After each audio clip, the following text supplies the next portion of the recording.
What is the likely impact of the increasing prevalence of AI in our lives, both at work and at home? Oh, that's the bajillion dollar question. I think what I'm looking at a lot, there's all sorts of predictions about how AI is going to change the labor market, is going to lend all sorts of breakthrough efficiencies to our lives. What I think is less talked about, but actually equally as disruptive, is how AI is going to change how we relate to it and to one another. And the fact that this technology is so deeply anthropomorphic makes it more engaging, creates some of these productivity breakthroughs, but also makes it highly disruptive relative to human connection as we know it. So I think it's going to have massive impacts, not just on what we do, but who we are in relationship to it and one another. Yeah. And you mentioned disruptive there. What actually is a disruptive innovation? Can you share some examples of disruptive innovations transforming entire industries in the past and how certain AIs can become that potentially?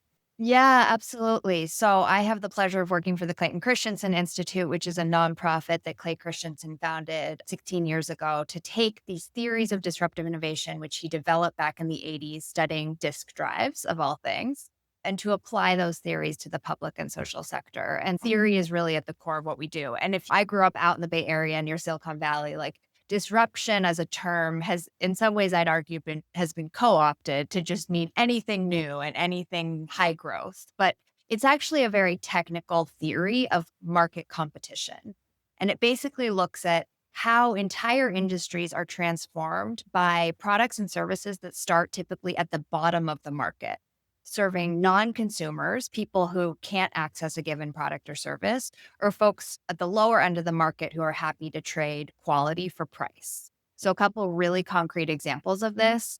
Sony disrupted RCA back in the 80s and 90s. And the way that unfolded was that Sony didn't go straight after RCA's tabletop radios and TVs, if you picture that sort of old school technology.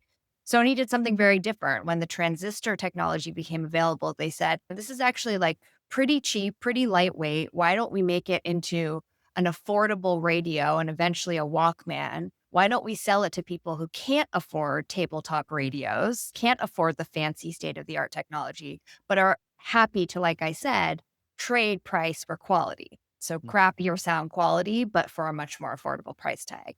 And that's how disruptive innovators get their foothold in the market. They find these folks that are willing to pay less and access something, and over time can then compete on price against those more state of the art players. So eventually, as we all know, Sony's technology got better and disrupted RCA. You see the same thing happen with personal computing, right?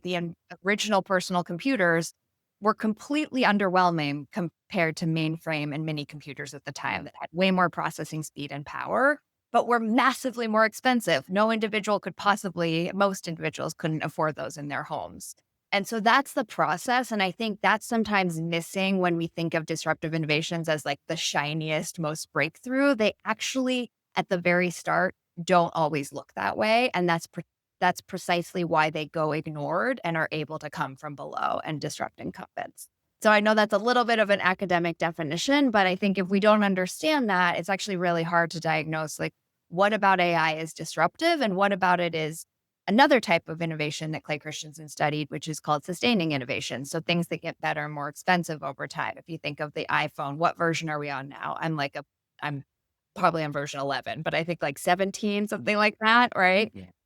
You seem like someone who might have the Yeah, latest. no, I've got 14 or something. Okay, I'm okay. I'm You're losing like, count. I'm losing count. you're lagging. Yeah, your Yeah. camera quality is like mediocre at best. But right, that's classic sustaining innovation. It's serving your most demanding customers with incremental improvements. And that's important in a healthy market, but it's not disruptive. It's not actually what is the force that changes whole industries from the bottom up. So what part of AI is disruptive versus not disruptive then? Yeah, that's again like huge question. But the way that we think about it is it's less is AI disruptive? It's what business models wrapped around AI are Yes. disruptive.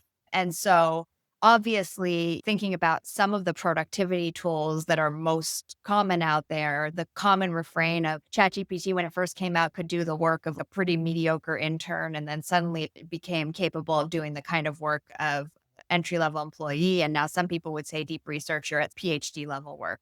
That's a pretty traditional disruptive trajectory on the sort of consumer side of the tech we've been looking at. And then there's all sorts of applications that I think are less visible to those of us who think AI and think ChatGPT Yeah. because it's become such a clear brand in the market.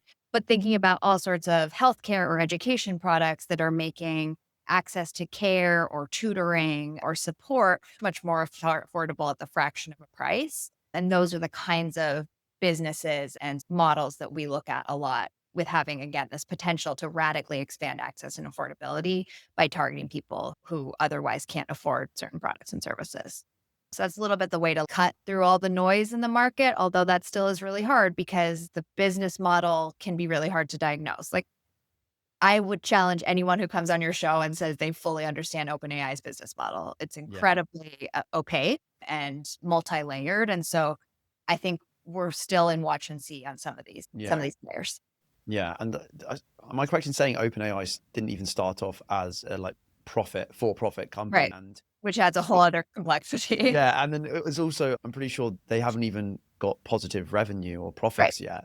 But they're Yeah. still And getting loads of money invested into them. Yeah. totally. And that's another kind of axiom that we think about a lot that Clay Christensen would always say, be patient for profit, be impatient for profit, patient for growth, which is not the way how capital markets work right now. You can get a ton of money to subsidize growth without actually proving profit on the front end. And so to your exact point, that can create a lot of noise around what is actually in a sustainable sense going to be disruptive long term, going to have the sustainable business model that can actually go all the way.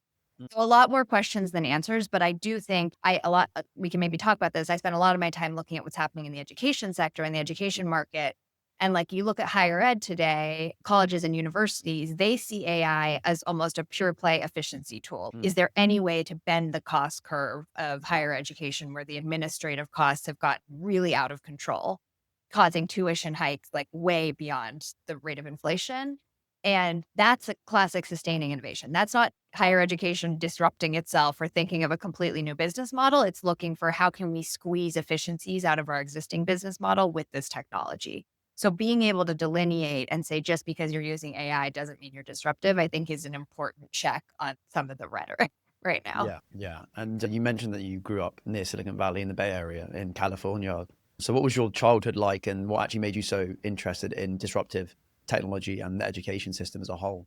Yeah, it's a great question. I'm old, so I turned 40 this year. So I had what I would argue is like the kind of best of both worlds version of the Bay Area, which was like really had a childhood that was like pre the technology sector as we think about it today. There was obviously like incredible feats of engineering and computing happening down the road, but the sort of screen time, all of that version of childhood was very much protected and like in the world. But I had the chance after college to move back to San Francisco. And that was when the software industry was really heating up. And I was working education venture philanthropy firm, which is taking the principles of VC and applying it to philanthropy, and got to see the beginnings of the education technology market as we know it today. Saul Khan was like making videos for his niece and nephew in his basement, and that was basically ed tech. And it got me really interested in how technology was going to change education. And around that same time, Clay Christensen and our co-founder, Michael Horn, came out with a book, Disrupting Class, that was really a breakthrough look at how to make sense of where education technology was headed and what its potential, what its both pitfalls and potential could be to disrupt the factory model of schooling, which, as we know, is quite resilient and is still the norm today. But it really got me hooked on seeing the world through this lens that Clay had detailed through his research and that gave us a new way of understanding which innovations would scale and how.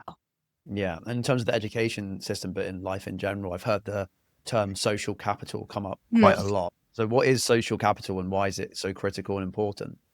Yeah. So when I arrived at the Clayton Christensen Institute, we were doing a lot of work on online and blended learning, how technology was impacting healthcare delivery systems, all sorts of stuff like that. But I came in with this side hustle of knowing that I wanted to study social networks. I felt like So often we think about services and policies through this very linear lens of get a person in front of a teacher or a doctor and help them make progress, when in fact, our world is this highly networked place and where who actually has outsized impact on your life trajectory. And so I really have dedicated the last decade to trying to understand what are the innovations that expand people's access to social capital. Because if we pay attention to those, we actually are expanding their access to job opportunities, to better, longer lives, to more resilient communities. And it's a kind of invisible layer that shapes a lot of our individual and community trajectories. So that's what I have studied for the past decade. So is social capital the value of one's relationships? Yeah, sorry, I skipped over the That's right. or definition. Yeah, it's the idea that resources flow through networks, right? Capital being the resources, the social being the networks. And what's so exciting about it is social capital can function as a renewable resource in a way that your financial capital, you spend a dollar, you don't have that dollar anymore. Obviously, you can invest it and then it can be a renewable resource. But you can go back to connections year over year, depending on what's happening in your life to help you navigate certain challenges, open doors to opportunity, and vice versa. So it's a really interesting asset class to sound overly market oriented. It's also the leading predictor here in America of economic mobility, whether you have access to cross class connections is the leading predictor of whether you rise out of poverty. And they've actually reproduce some of those studies in the UK, finding some similar patterns. Yeah, again, it's invisible, and yet we all feel its impact every day. Yeah, I really like the maxim, relationships run the world. Yeah. It's quite true. And how has remote working and the emergence of AI tools already changed people's networks and social relationships and social capital? Yeah, let's start with what I thought. I called this in a Substack article I wrote the stat of the summer, which just shows how esoteric I am that this is what I zeroed in on. But Upwork published a survey this summer looking at how super users of AI, power users of AI were experiencing the workplace. The headline from that study was basically that they're more productive but experiencing higher levels of burnout, which is maybe related to what I'm about to share, which is that 67% of these power users said they trust AI more than their colleagues, and 64% said they had a better relationship with their AI system than with their colleagues. Wow. And I think that is so telling of a couple different phenomena happening. Like, one is we have obviously neglected to invest in collegial relationships at the rates that maybe I certainly think a CEO would hope, right? From the perspective of just healthy culture, like supporting innovation, all the things that we know matter to both retention and bottom line. But the other thing that I think is so telling and gets back to what I said at the beginning about AI being this anthropomorphic tool that has that poses very new threats to how we relate to one another is that AI fits seamlessly into what are already very well established digital social circles that we maintain, right? We have migrated, even our most intimate relationships are often conducted and maintained over text. Yeah. And so the idea that you're relating to AI in the course of a workday, it's not a completely foreign, newfangled type of interaction. It actually is very seamlessly integrated with how you might have emailed, texted, Slack channel, whatever, with your colleagues. And as a result, that makes those human relationships quite susceptible to being disrupted by a bot that is always there, infinitely patient, may have better knowledge than your colleague that you're asking, right? The deck is really stacked against the sort of collegial relationship. So there's all sorts of ways that I think technology is impacting workflow, but that's the one I'm really paying attention to because I don't think it's getting discussed as often as it ought to be. Yeah. And I watched a video of you talking about AI companions. Could you tell us more about the AI companions, how they're being used and how popular Yeah. they're becoming? Totally. Yeah. So if what I just described from that Upwork survey is like our networks getting disrupted from the outside in, that we start to, instead of turning to one off help from a colleague or reaching out to someone new or like having a chat like this, we just talk to a bot. There's also a really profound disruption afoot from the inside out, starting with our intimate connections. And this is really the AI companion market. If you look at a memo from Andreessen Horowitz a couple of years ago, it's not a computer, it's a companion. You can see how big Silicon Valley investors are betting on this market of AI companionship. Now, that memo doesn't mention loneliness, But that is really the core of this market. We basically have a loneliness epidemic, which in disruptive innovation terms is a lot of non-consumption of human connection. People are not as connected as they want to feel. And that is an opening for these AI companion tools, whether it's replica, character AI, or people increasingly using tools like ChatGPT to train them into a companion like role in their life. All of those are satisfying people's deeply wired need to connect that is not in their real world to the level that they would like. And that becomes just like Sony sold early Walkman to teenagers, that becomes the cheaper alternative to Mm. nothing at all. And it becomes the market foothold whereby these companions can start to really displace human connection as we know it. And I think Common Sense Media did a study here in the US, Internet Matters did a study in the UK showing that about half of young people report using companions regularly. So Wow. this is like happening. Now, we don't know enough about what those interactions look like. If you read the news, there's some really alarming and tragic stories of young people committing self-harm and committing suicide after chatting with chatbots. But we don't actually have the full sort of scope of what is happening inside these parasocial relationships. But it's enough to say it is happening, it is widespread. And I don't think we as a society are really like prepared to grapple with the implications of that. It's like a non-imaginary friend. It's like the real version of what that kids used to say, Yeah. an imaginary friend. And it's an imaginary friend that if you look at the research on some of these algorithms is literally engineered by and large to keep you coming back, to keep you drawn in. So Julianne de Freitas at Harvard Business School recently published a study on the emotional manipulations that a not insignificant number of AI tools use Mm. when users indicate their intention to log off, and which is not always happening. But when users do this, a significant percentage of the time, what bots are doing is they are enlisting a range of sort of emotional manipulations to try and get them to stay. The most effective of which, just in case you're curious, is FOMO. Like just saying, that's fine, but can I tell you one more thing? But before you go, and that's a highly effective Yeah. way to keep people engaged. Now, your imaginary friend is not doing that because literally it's in your imagination. And I appreciate the analogy. And there's a researcher named Sonia Ditwari. I hope I'm pronouncing that correctly.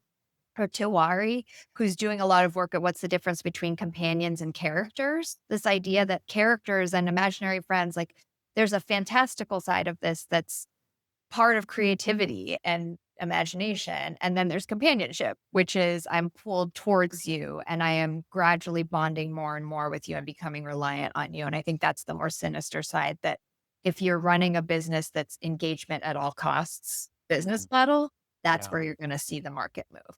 It almost mirrors what the social media companies have been doing for the last decade and a half of investing billions of pounds in the top psychologists and researchers to your Keep you engaged. attention on that app with the endless scroll, the intermittent reward.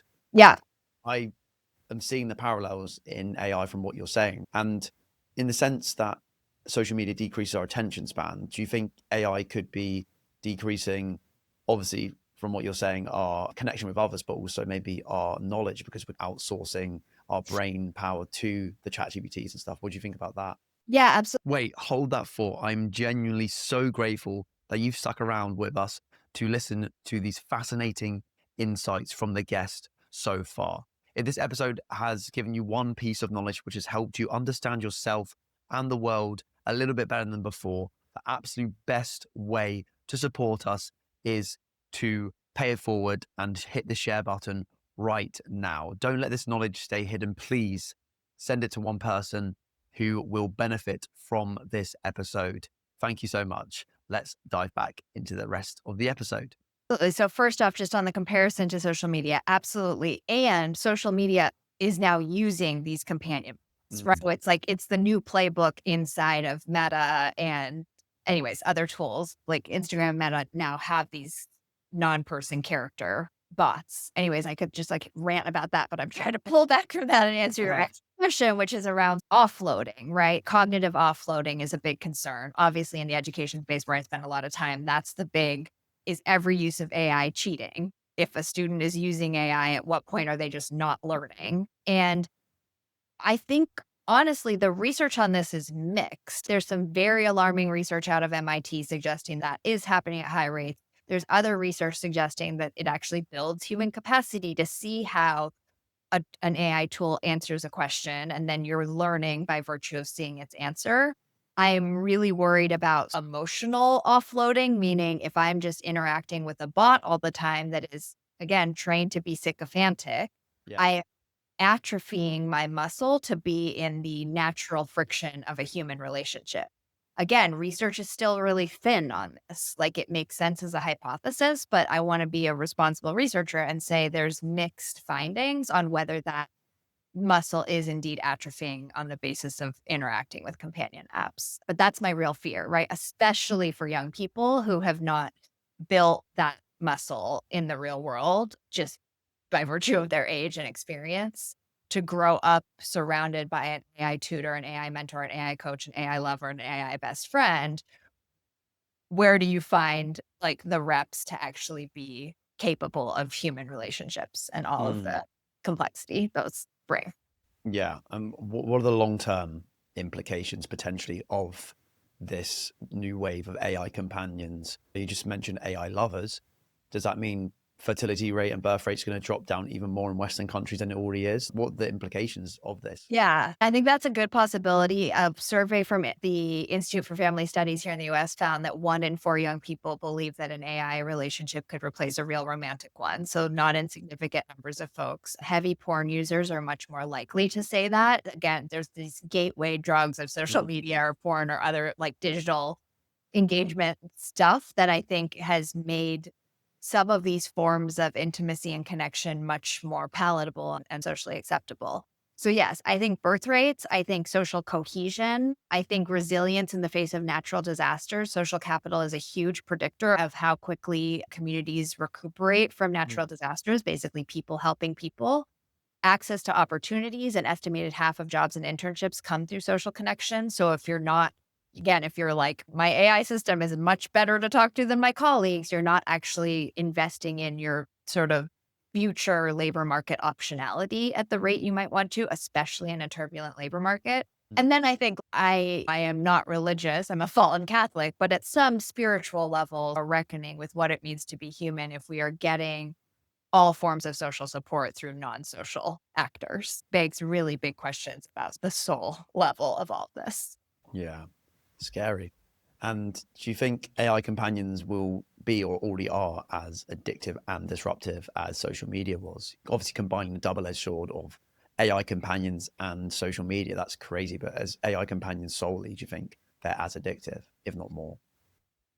Yeah, I'm concerned that they are. And again, I think they are. Social media is a complex story. It's not one sided. It's not that it was all bad. I think now half of Gen Z says they wish TikTok was never invented, according to Harris poll. So there are hindsight is 2020 with some of this stuff. And the marvelous fact that we can connect at the press of a button, that we can stay connected to people we went to elementary school with, right? All of these ways in which social media has actually allowed us to hold much bigger networks than our brains could handle in the analog world. That's a huge social upside. And I think the question to ask about AI companions is similar. Do these become tools for becoming more pro social, building our muscle to engage in high conflict situations or engage across lines of difference? Do they become sources of social and mental support so that we're healthier when we go offline back into our communities? Now, again, I think that's a rosy story. Techno optimists will be like, yes, that's exactly what happens, right? And yet we know that that's one side of the story. But I do think this gets back to my business model question. If you're building a business model premised on engagement, or re-engagement, that's where we have to really worry that the incentives are fully stacked in this direction of addiction and unhealthy attachment to a technology, or in this case, a technology that seems like a person. Yeah. And will AI companions, do you think, eventually become better than a real human connection? And specifically, what are the consequences of that if that happens on our mental health? Do you think it's a Yeah. positive or a negative? Yeah. Again, how we define better than is like a very complex, it's like a philosophical question. It's a market question. That Andreessen Horowitz memo I mentioned, it's not a companion, it's a computer. They start off, it's like a college essay where you start off with a quote. And the quote they chose was from a Karen AI user. Karen AI is one of these like AI girlfriends. And it's a user saying, eventually, this version will be better than the real thing. Textbook disruptive innovation. And I think if the real thing is defined by fulfilling my emotional needs as we get into sort of the robotics world, potentially fulfilling my carnal and sexual needs, like, yes, it could get better than. And I think that you've already mentioned, I think I just gave the litany of reasons why that has huge risks to sort of social fabric and well being. What I do think is that if you look at the way the human connection works and the way this market works is face-to-face connection is still the sort of high end of the market here, right? It's the thing that is not as susceptible to getting disrupted because of all of the new unique things that happen when you are face-to-face with a person, not just like logistically, but chemically, right? You actually have much higher levels of empathy when you're in person than even on a Zoom call. This is higher levels of empathy than if we were texting, but still. And so I don't I am pretty confident that AI will not disrupt face to face connection. I am less confident that our policies and our culture are prioritizing face to face connection enough. Mm. Meaning, if we don't double down on it and we keep moving our social circles online, we are then much more susceptible to those social circles getting displaced by bots. And that comes sort of like the bigger call to action here in the US. There's a ton, I know it's happening in Europe as well, but there's a ton of legislation trying to tamp down on particularly AI companions because of this, their highly disruptive potential. And a lot of policymakers are gaining political capital, yelling about how evil Silicon Valley is right now. Those same policymakers are not gaining political capital by saying we need to invest more in human connection, which is actually the way to inoculate us against a lot of these threats. But it's not sexy. It's not cool. It's way more complicated than just saying let's shut down and regulate the tech. And so that's where I actually feel a lot of hope and optimism, and also the need for more advocacy is that we can still safeguard human connection if we double down on face to face, Yeah. because your AI has a way lesser competitive advantage. But do you think because it's such a disruptive technology and Silicon Valley are putting so much Money. research and money into it, do you think there will be a time when people have more AI friends than human friends? And do you think it's inevitable that's going to happen? Yeah, I mean, there was a quote from Mark Zuckerberg this summer basically outlining that dystopian future, being like, he was noting there's something, again, here in the US that Daniel Cox, a researcher at AEI, has called a friendship recession. We have fewer and fewer friends, but that's not aligned to how many friends we want. So Zuckerberg said on some podcast, I think the average American wants 15 friends and only has 3 or something. And so he's doing the math there of, okay, the ratio is going to bend towards AI companions filling that gap. This is a place where I don't quite know what to predict. I think there's like a culture shift that is harder to predict than the market shifts. If the market does what the market wants to do, yes, is the answer to your question. But I think there's enough headwinds right now in the culture around distrust in these companies, and particularly when it comes to young people wanting to protect childhood, that we may have a shot. I'm actually quite worried about like 18 to 30-year-olds who are the COVID generation, who are hitting the job market when entry level work is getting disrupted in unprecedented ways by AI, who have, the gateway drug of social media and are already using their phones. Like that generation, I'm in some ways more worried about than our youngest, who I think are going to benefit from some of this like pendulum swinging back in favor of real life interaction, tamping down on phone addiction, and regulating some of these tools. Mm. And how can we actually invest more into pro-social and in-person relationships then? What's the solution to that too? Yeah, totally. So I think there's a lot of policies around green spaces, amenities, like not having pay to play sports, but having widely available sports for young people.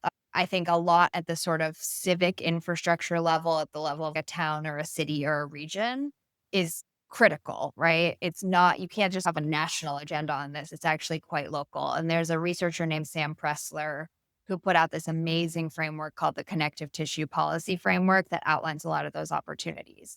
I also think I actually have some optimism that we can use AI to support this, right? So AI could be a pro-social tool. The market just doesn't really bend in that direction necessarily. It bends towards productivity and this replacement issue.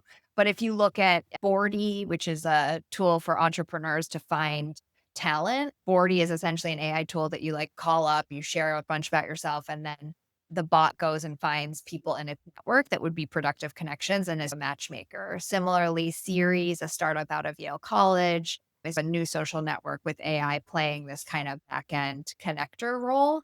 And that is a really exciting function that, frankly, like we've underinvested in that brokering function. We leave it to heroic individuals or whatever Malcolm Gladwell calls like super connectors who like do that, but it's not widely accessible all the time for you to find people who would help you make progress in your life or help you have networks aligned to your interests and passions. And so I think there's a huge AI infrastructure play here if we can get enough patient capital supporting entrepreneurs with that vision of the world, as opposed to the vision of like, you're just you and your bots in a dark.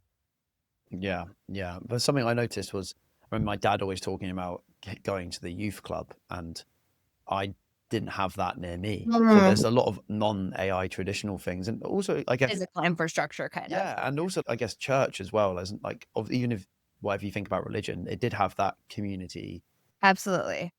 aspect to it, even if it was a bit dogmatic. But that would have made you become friends with the people three blocks away or 3 roads away, which Absolutely. isn't really the case anymore. And then Yeah. after COVID as well, a lot of stuff became remote and people became more introverted. Or And so, digitally engaged yeah, and analog engaged. Yeah, it's interesting. So when I first started at the Christensen Institute, Clay Christensen passed away in 2020, but I had the chance to be mentored by him. And I went to him with this social capital research idea. And Clay, for those who don't know, was a very devout Mormon. And so he looked at me a little sideways when I was talking about the need for innovations around social capital, because if you're in a sort of religious machine, a lot of this is taken care of. Yet we know that religious affiliation is on the decline. And yeah, so I'd argue we need these secular solutions alongside religion. We need the youth clubs. We need to reinvigorate here in America, the YMCA, these other institutions that are third places where people can go. And there's certainly, I would say there's a lot of energy around that in a sort of social entrepreneur way. I don't think we've unlocked the kind of public money that is really necessary to make that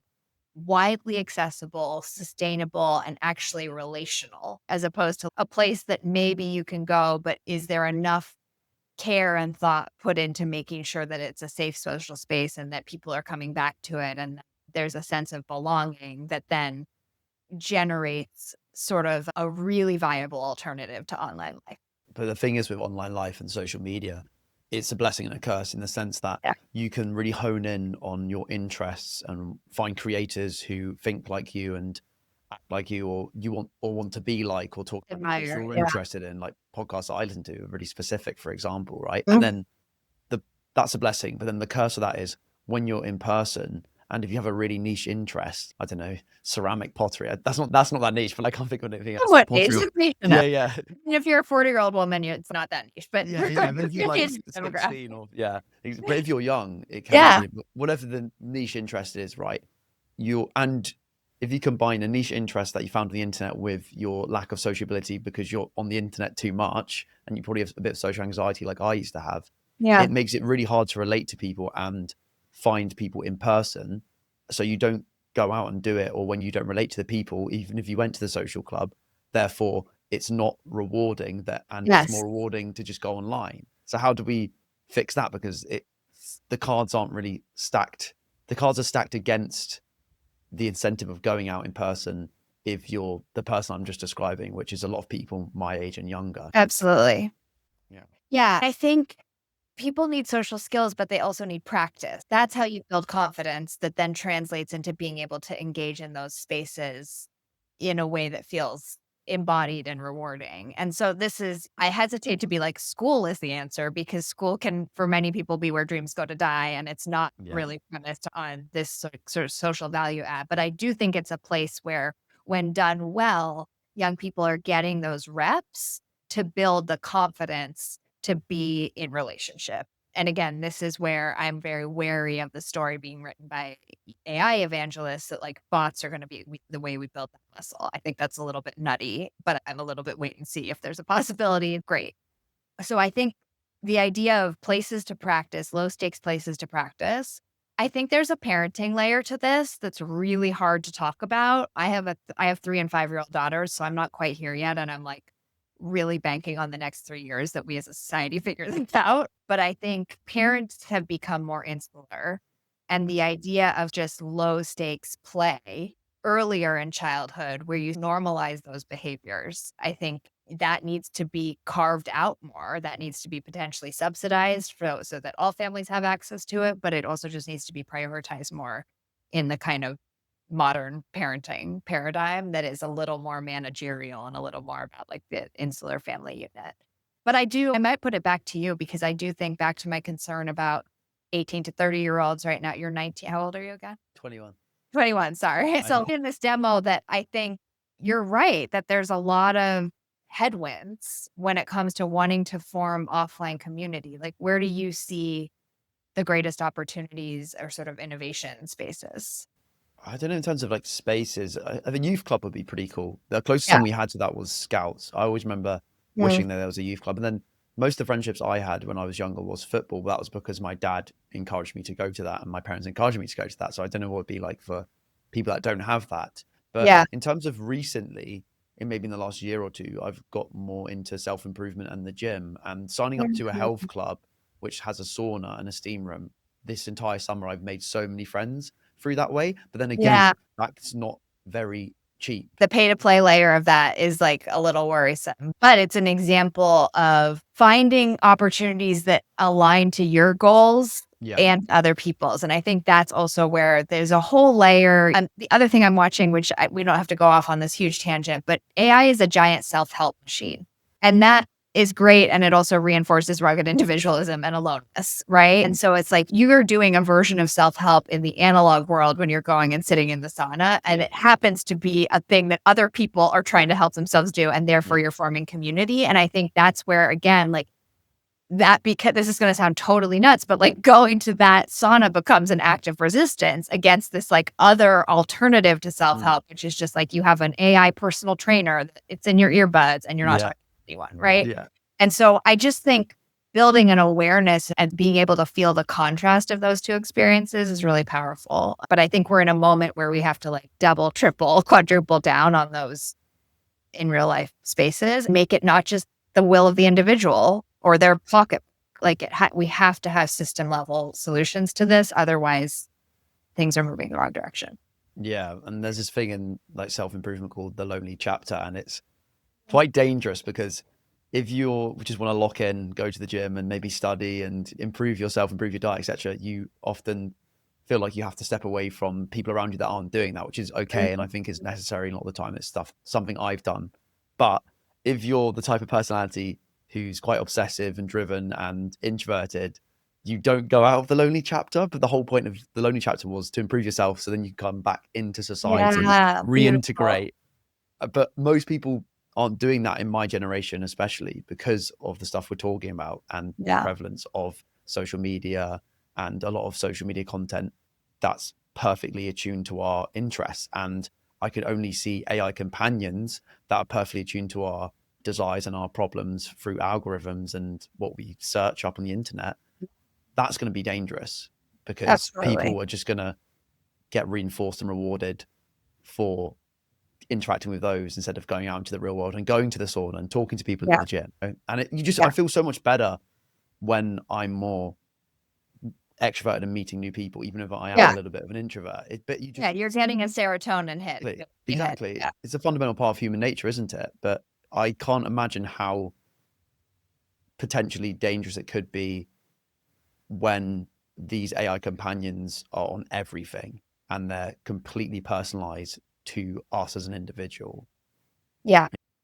Yeah, again, it's highly disruptive to a fundamental layer of the social fabric that I think for a really long time we've taken for granted. The loneliness epidemic is a lagging indicator of the fact that we treat loneliness as an individual problem, which Yeah. is an oxymoron. So, anyways, I'm hopeful that pro-social policies and that some of the civic renewal work around entrepreneurs that are trying to create more of these spaces and make them widely accessible, I think there's hope in both of those, but I think we have to be aware that's part of the playbook alongside regulating the tech if we want to live into a future where we get the best of AI, but we still have flourishing social real life relationships. And you were saying that it could potentially become as good as a human interaction, but like you were saying, there's less empathy and there's less chemical release potentially when it's online and virtual. What do you think it will ever become the case where there's going to be like robots in person that look Yeah. exactly like humans, and it will give you the exact same chemical and nervous system positive response as socializing with a real person? Yeah, so I don't know the neuroscience of that, but I do know that like we already live in a world where those robots exist, right? They're just not mainstream. And like just to take it back a level to the digital space, like an AI companion can alleviate loneliness on par with a fellow human. Wow. There's research showing that. So that's a short-term sensation of loneliness. Now, again, we'd be curing loneliness and scaling isolation. So there's this long-term cost that we're bad at accounting for as individuals and that the market doesn't pay any attention to. So yes, it's already here. And again, it has to do with, I think we need the research to understand what's different and what's the threshold at which AI starts to cross over into being as good as human. But I think it's just as important to have the cultural conversation to norm around why do we need each other? Why do we care about each other? Why is underinvesting now in human connection actually cost me later when unpredicted things in the future unfold, right? When the labor market changes, when there's a natural disaster, when I have an emergency and I need someone, or when I want to live a more fulfilling life, which warm relationships are literally the leading predictor of happiness in old age. And again, AI optimists would say, great, we can scale warm relationships with AI companions. To your question, I like the fact that research focuses on warm relationships, AKA stronger ones. I suspect that there's a layer of that has to do with face to face, in person, and some of that like chemical layer. But I am not even claiming to play a neuroscientist on TV here. Yeah.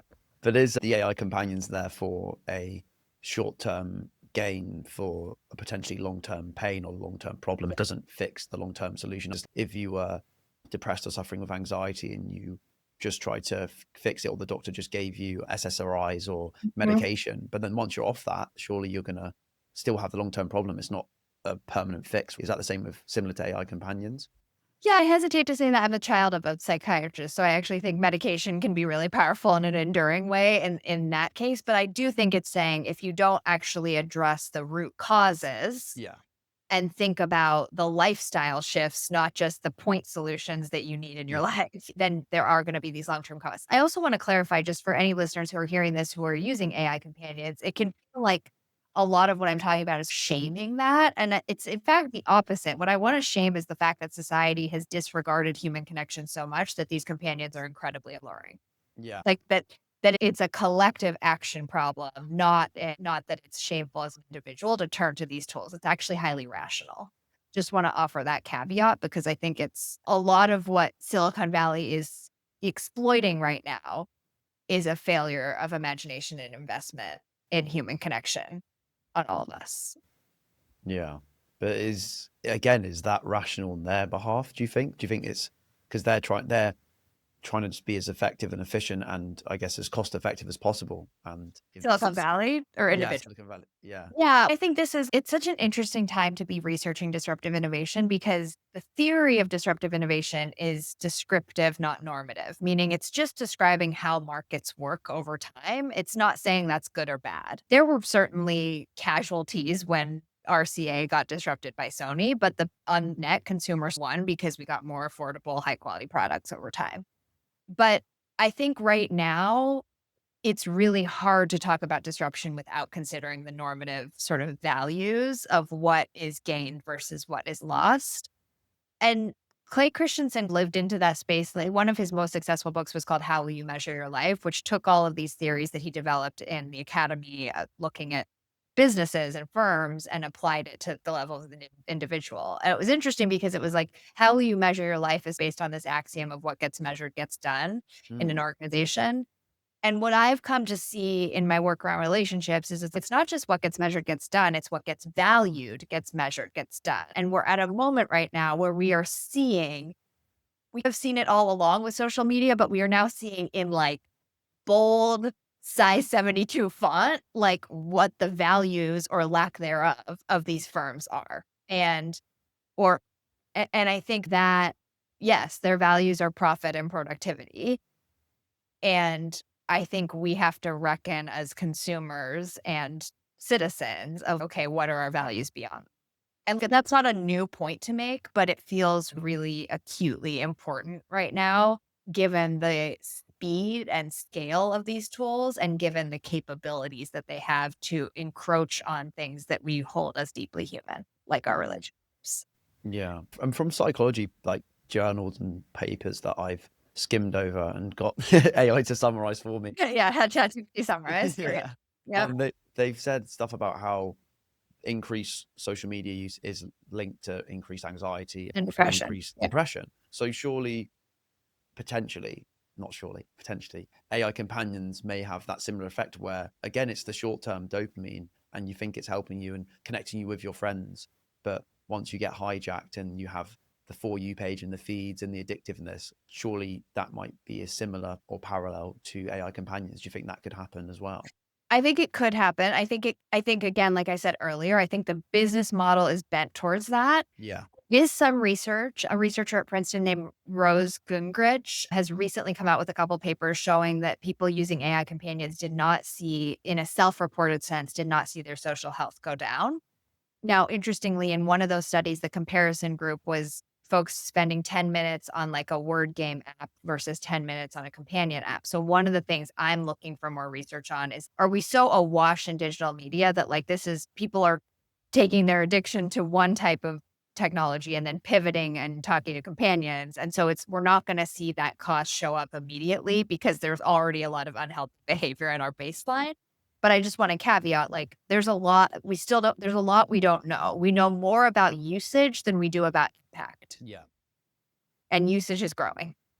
Yeah. Like Character AI was one of the fastest scaling AI tools. And if you look at, again, Andreessen Horowitz has run some of these numbers, engagement with AI companion apps is like 20x engagement with other types of AI tools, right? So we know there's a stickiness factor. Again, do we call that addiction? That feels like a little bit of a leap, but a hypothesis that I could get behind. It's probably going to be one of those where we're only going to see the impacts in a decade or two, like with social media, like with, I guess, Right. as well. Like we choose right. Maybe that, or maybe we use history as a guide and say, let's actually not wait a whole decade. Let's come up with ways to understand what's happening more in real time, right? So let's do more active research on the front end. And let's also draw some lines around where we actually just think we don't want to take the risk. Which again, this is like I'm going through a funny identity crisis in my career because I have spent years celebrating the potential of disruptive innovation. And now I'm using it to say, no, wait a second, there's actually a disruption that we should be slowing down, if not halting. Yeah, it's a wild time to be studying this stuff, to say the least. Yeah, and I think history shows that not everyone's good at learning from history. History doesn't repeat itself. Right. Human nature does. That's very well said. Yeah. Yeah. But why do you think there's ever been another disruptive innovation that's, in your opinion, had this much potential negative impact that people have said, okay, no, let's not try and do this or not? Does a nuclear bomb count as one? Yeah, I'm trying to I did go to like weapons and stuff like that, right? Drones are highly disruptive in terms of traditional warfare. And we could not my area of expertise, but we could have a debate around how that has impacted a whole slew of shadow foreign policy structures. I'll leave it at that. My husband works in national security, so I'm like, am I even using the right nouns and verbs when I say that? Probably. But yeah, I don't have a great analogy, but thanks for pushing me because I think it would be helpful. I don't have a great analogy. I think what feels unique about this is not the fact that it's like a highly disruptive technology. It's the nature of the technology having these anthropomorphic qualities. And people would say like the printing press could produce words the way that like oral storytellers did before. So there have been analogous things, but this is eerily close to who we are. Mm. It to me it feels different, but I may go back on that. I want to be like, don't quote me on that, but we're on a podcast, so I guess I'm being quoted on. Yeah, no, we can't predict the future. We can Yeah. just estimate and have our best guess. But what about virtual reality and the metaverse and stuff like that? Combining that with AI companions is surely going to be very disruptive. Yeah. Again, that sort of, as you think about disruptive innovations move up market. So we go from like the Sony Walkman to the like much higher quality boombox, which doesn't mean anything to you because you're young, but that was like the like exciting new equivalent to a tabletop radio back in the 80s. And so gradually you serve more and more demanding customers with better features, better functionalities, higher price.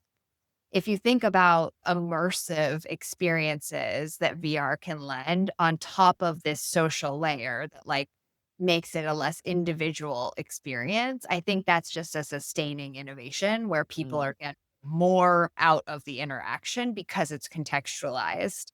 And there's a ton of, I would argue, really exciting, but like I'm slightly wary of innovation happening in the education space around this, right? Where you're able to do much more rich simulated learning and you can be with other students in the VR space, learning and interacting with these AI companions. So it's not definitionally going to be like a lone pursuit situation. If you look at obviously like video games are like highly social right now. I think the question I keep coming back to is fine. And why not in the real world?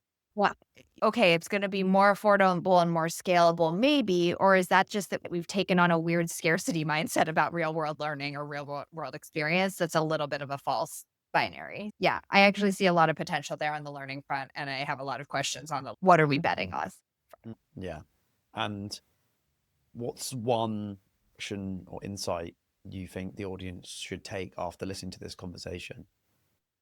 Spend time face to face with humans in your life. And that is, if you have any wariness about how big tech is acting upon you, not of your own volition, that is the way to play offense.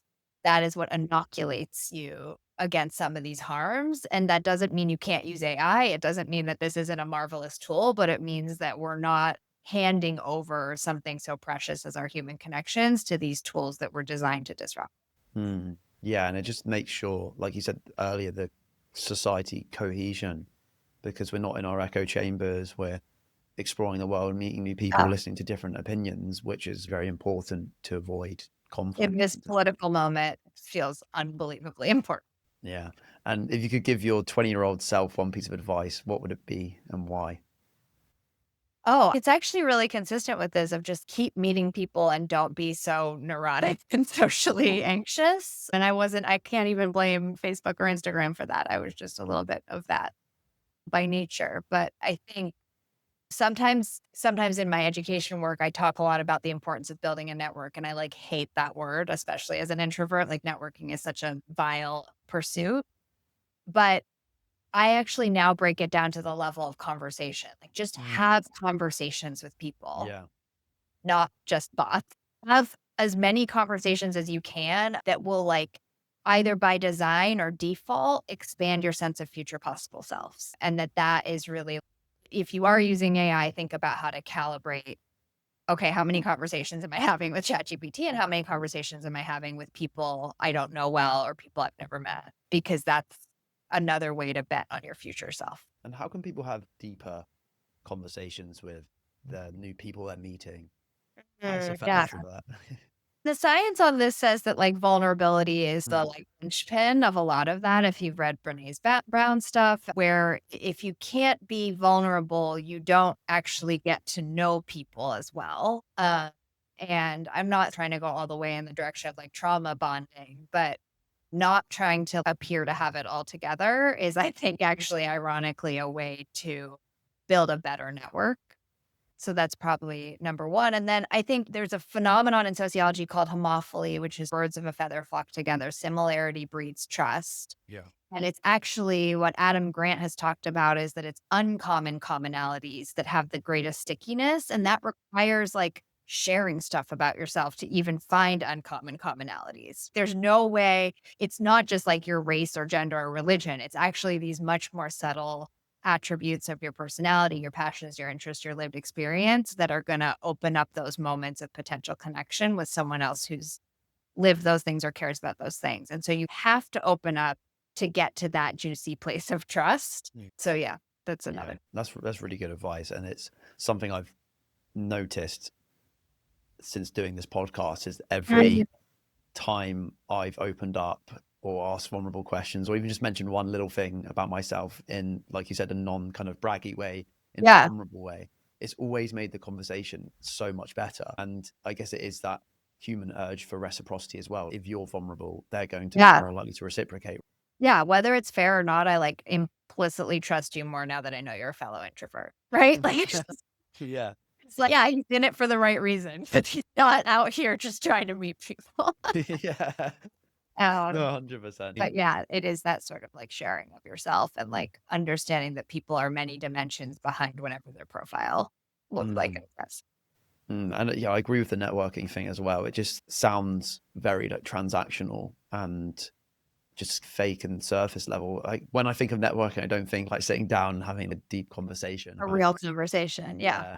It's just, oh, you can help me with this. Oh, I can help you with that. Done. Forget about you. See you later. Yeah. Yeah. It doesn't test well in message testing. So yes, that is like connection is the word and that has, I think, better connotations for obvious reasons. But again, drill down to that level of conversation, I think feels both more manageable and potentially more enriching. Exactly. Exactly. Very good advice. That's where we'll leave it. Julia Freeland Fisher, ladies and gentlemen. Julia, thank you so much for coming on the show. Really appreciate this. And yeah, no, it's going to change. A lot's changing. The AI companionship is something I wasn't even aware of until I studied your work. But I, like you said, with disruptive innovations, it's probably just going to flood everything exponentially very soon. So it's something that's super important and people really need to be aware of. Where can people go if they want to find your work and check out more of your stuff? Yeah, totally. I have a Substack called Connection Error where I think out loud about what's happening in this space. I try and post a lot about the new research coming out and just like what's happening in the market, what's happening in policy. And I'm also on LinkedIn. Awesome. I'll leave the links to that in the show notes below. Thank you so much for coming on. Really appreciate it. Thank you, Jacob. It was such a pleasure. If you've made it this far, you're likely not just a listener, you're ready to be the host. You felt that sense of intimacy and connection with our guest today, and you would like to get the same on your own show and start your own dream show. But you're worried about landing dream guests and all the complications and the mess that is often spoken about when starting your own podcast from scratch. You think starting a podcast requires a huge budget and a whole team, right? That is absolute nonsense. My pro remote podcast blueprint is the ultimate key to skipping the outdated advice and building a high quality, high impact show, even for under $100. It provides the proven strategies and AI templates that I use to this day that you will be able to use to reclaim your time and creative control. And this is a strictly limited opportunity. Don't dilly-dally because there's limited spaces. We've already got one student, Rob, who's joined. That means there's only a couple more spaces to get the Pro Remote Podcast Blueprint course half price.